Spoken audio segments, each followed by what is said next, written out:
Numerous problems have been experienced due to the current exponential rise in urban population.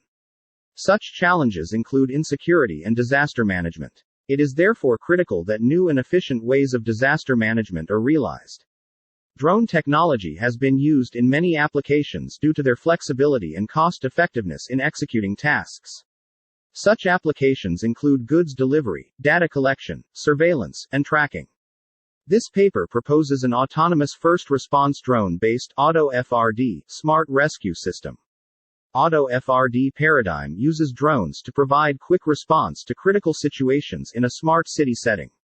The system comprises three main sections: sensor network, intelligent drones, and the command center. The Auto-FRD system is designed such that the drones automatically deploy to a specific location upon receiving an alert signal from the smart sensors, as opposed to people sending the signal. Moreover, the system is implemented using cheap LoRa technology. Experimental results show that the proposed system drastically reduces the response time compared to conventional critical situation response systems.